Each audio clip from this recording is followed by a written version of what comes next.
चॅनलला सबस्क्राईब करा आणि घंटी नक्की वाजवा। एके ठिकाणी गंमत झाली ताहराबादला कृष्णाजी माऊलीकडं कीर्तन सुटलं, दोघं चौघं आले, चला महाराज घेऊत। आम्ही म्हणलं चहा दूध कॉफी पित नाही, नाही नाही पहिलं पित असताल नाही, मग कसं तसं येत आहे। अरे हे नाटक आहेत आमचे। माऊलीचा समाधी सोहळा केंद्रीय महाराजांच्या मंदिरामध्ये, माऊली समाधीला बसल्याबरोबर ज्ञानोबा समाधीला बसले, सगळे रडू लागले। कीर्तन संपल्यावर जेवतंय, कसं जमलं का नाही? मग खरं रडणं का? हे सोंग सारिली या रुपयानंते। देव सुद्धा सोंग करतोय, आम्हाला सोंग म्हणून तमाशा करतो संता घरी।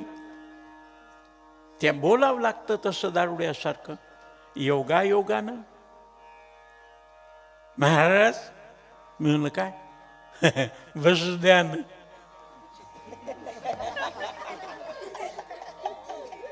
आता मला सांगा, 7 जणाला एवढी दाटण झाल्यावर त्यानं बसू द्या म्हणल्यावर मी काय म्हणा? मी म्हणलं जागा नाही महाराज, चक्कर यायला, बसू द्या ना। म्हणलं नाही हो, आम्हाला दाटण झाली, कशाला कीर्तन करता? नुसतं कंबर बांधून जगाच्या कल्याण संताच्या बोत्या असल्या महाराजाला। मी म्हणलं हे पहा, तू माझ्या बरोबर नाही, मी तुझ्या बरोबर नाही, तू माझं तिकीट काढलं नाही, मी तुझं तिकीट काढलं नाही, मी तुला उठवून जागा धरली नाही, आम्ही जागा अगोदर धरली, तिकीट अगोदर काढलं, तू का किरकिर करायला? दारू पिऊन थुंका यायलाय, वास यायलाय। अरे श्रावण महिन्यामध्ये अट्टल पेनारे सोडतेत आणि तू श्रावण महिन्यात प्यायलाय। ए म्हणला महाराज, माझ्या पदरची पेतो, तुझ्या बापाचं काय? महाराज बापाचं नाव काढल्यावर तुम्हाला सांगू, मी 100% महाराज नाही बरं का। मी भाषणं केलेला, निवडणुका लढविलेला, डिपॉझिट जप्त झालेला महाराज आहे। हो, मी बी निवडणुका लढविलेला, मोर्चे वगैरे सगळं। उठलून त्याची गच्ची धरली, बापा मारायचं नाही, मारायचं नाही। मी म्हणलं गप व्हायचा, वास सुटलाय काय घाणे? आता माझी मानसिकता, माझ्या मनातली भावना यष्टीतल्या लोकांना माझ्याकडून बोलाव, अरे महाराज अगोदर येऊन बसले आणि तू दारू पिऊन त्यांना का किरकिर करायलास? म्हणून यष्टीतल्या लोकांकडे बघून म्हणलं बघावं, म्हणलं हे दारू पिऊन विनाकारण शिंतोडे आणि बापाचं नाव काढतंय। ते यष्टीतले काय म्हणले माहितीये का? महाराज ते तर पेलेलंय, तुम्हाला अक्कल नाही का त्याच्या नादी लागलात? पेलेलं ते आणि अक्कल काढली माझी, आणि नशीब आमचं बुरेसे खुदा डरे। कंडक्टर म्हणला काय किरकिर लावली रात्रीचे? गप बसा, जिथले तिथं बसा महाराज, ए घबरे व। मी बसलो, ते उभा राहिलं, आणि जरा पुढे गेल्याबरोबर त्यानं सुरू केलं महाराज ते पिल्यालं। मी म्हणलं आता हे वकत बरं, मला सांगा तुम्ही, त्यानं अंगावर एकदा वकल्यावर मी किती जरी त्याला मारलं आणि परळीत यष्टीतून उतरल्यावर ॲटोवाले काय म्हणतील?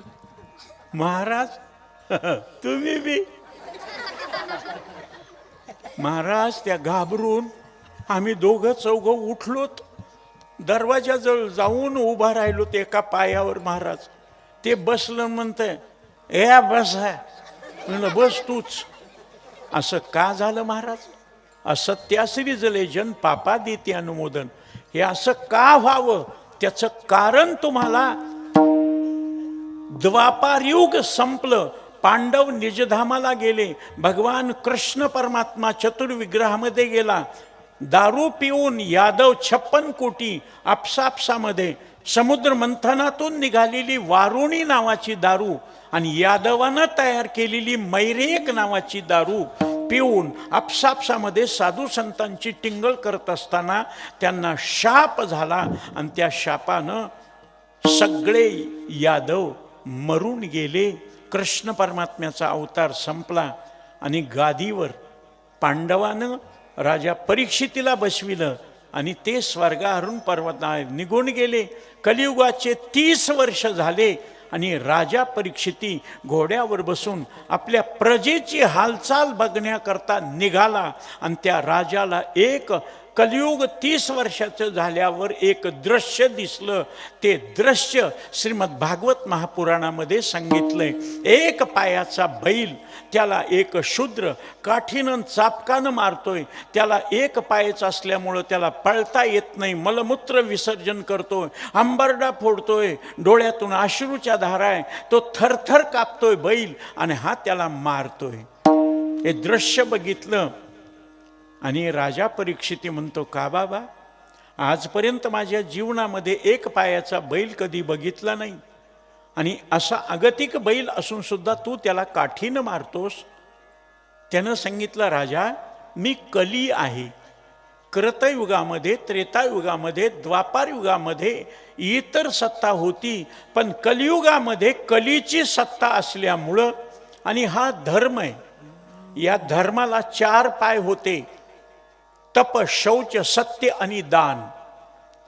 एक एक युग गेलं आणि एक एक पाय खंडित झाला.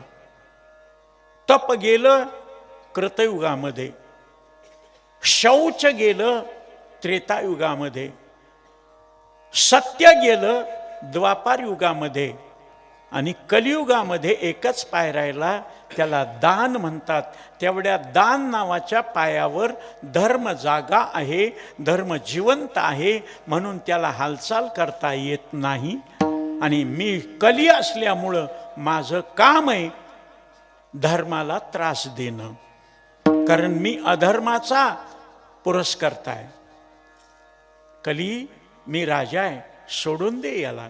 राजा आहेस ना तू, मला स्थान दे राहण्याकरता. 5 स्थान दिले. भागवत काढा, तुमच्या लक्षात येईल. ब्रह्महत्या, सुरापानम, स्थेयं, गुरुवांगणा गमः. हे 5 महापातकी, 4 महापातकीन त्यांना 7 करणारा 5वा, अशा 5 महापातक्याकडं तू कलीनं राहायचं, कलीचा अंश. पुन्हा संसारामध्ये स्त्री रजस्वला होते, ऋतुस्नात होते, विटाळशी होते. तिच्या पहिल्या 3 दिवसामध्ये कलीचा अंश असतो, म्हणून तिनं घरात शिवाशिव करायची नाही. 4थ्या दिवशी नाहून यायचं. तिथं उकिरड्यावर सगळी घाण जाते. त्या उकिरड्याच्या ठिकाणी नदीचा पहिला लोंढा, आटलेल्या नदीचा पहिला लोंढा सगळी घाण घेऊन येतो. त्याच्यामध्ये, राजा, कलीला तू इतकं वाईट समजतोस? कृतयुगामध्ये 12-12 वर्ष यम, नियम, प्राणायाम, आसन, ध्यान, धारणा, समाधी, योगाभ्यास करत असताना 12-12 वर्ष तपश्चर्या करून सुद्धा जे साधन फलिद्रूप होत नव्हतं. त्रेतायुगामध्ये यज्ञागादी कर्म करून फल मिळत नव्हतं. द्वापार युगामध्ये आचरण शुद्धता करून सुद्धा जे फळ मिळत नव्हतं, ते कलियुगामध्ये एका क्षणामध्ये मिळतंय.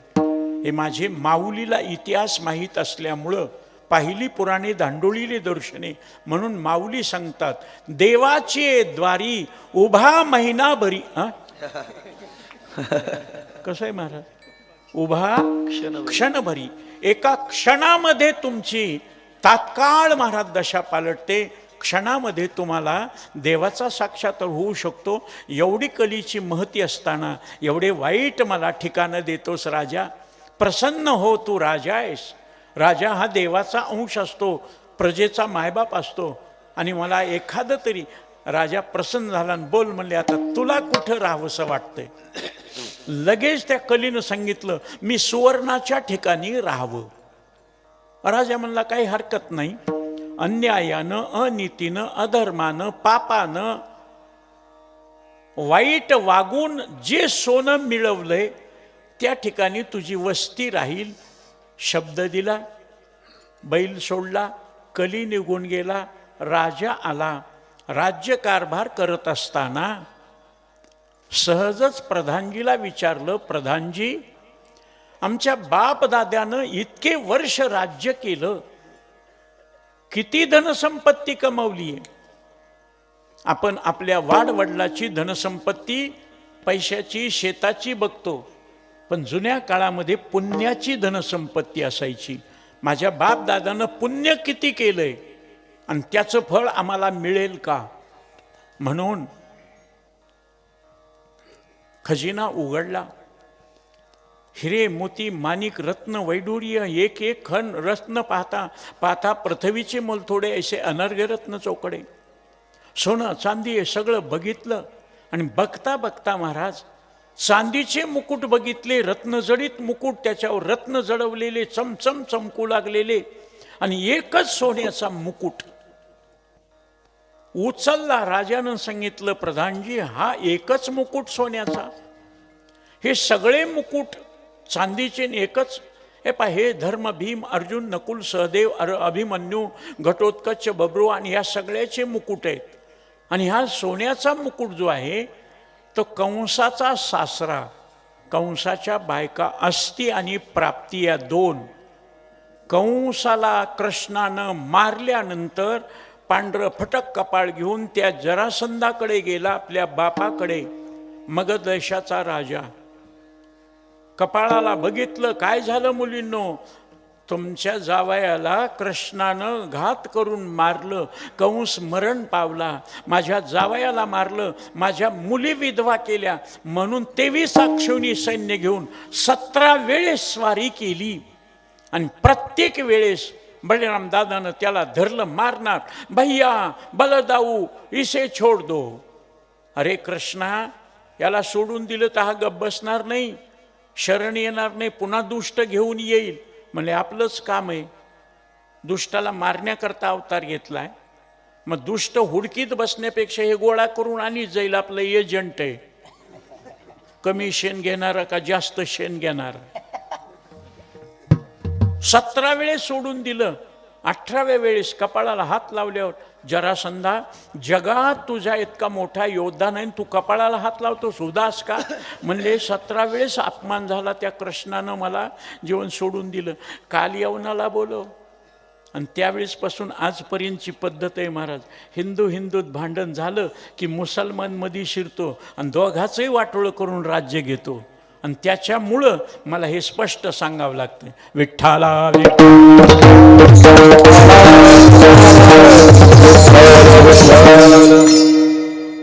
पुष्कळ ठिकाणी मुसलमानाचे लोक एकही हिंदूचं घर भीक मागितल्याशिवाय सोडित नाहीत, पण हिंदूचा एक तरी फकीर गरीब मुसलमानाच्या दारात जाऊन मागतो का? तेच भिकार चोटे शिंदुळ्या खाणारे, 8-8 दिवस त्यांना आंघोळीला पाणी मिळत नाही, जुम्मिक जुम्मान, ते काय देणार आहेत? पण त्यांचे सोडतेत का? योगानं काल यवनाला वरदान असल्यामुळं, तो गर्गमुनीचा मंत्रपुत्र असल्यामुळं, म्लेंछे स्त्रीच्या पोटी जन्माला असल्यामुळं रणांगण सोडून कृष्ण पळाला. आणि रणांगण सोडून पळाला म्हणून त्याला नाव मिळालं रणछोड दास. मुचकुंद स्वामीकडून काल यवनाला मारलं, द्वारकेची रचना केली गड्यानो, राजा किर झाला, कृष्ण सिंहासनी बैसला.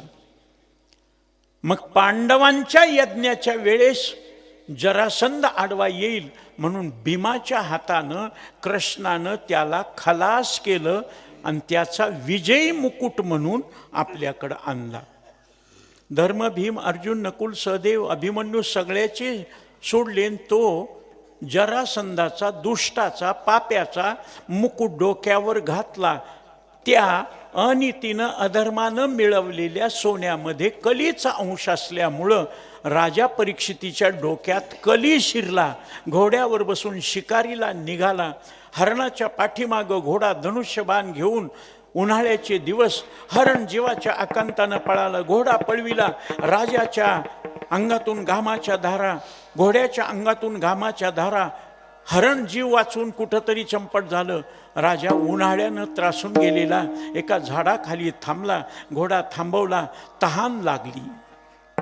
कुठं पाणी मिळेल का म्हणून इकडं तिकडं बघितलं आणि नामस्मरणाचा आवाज येऊ लागला. जय राधारमण हरी बोल, जय राधारमण हरी बोल, जय राधारमण हरी बोल, जय राधारमण हरी बोल. चॅनलला सबस्क्राईब करा आणि घंटी नक्की वाजवा.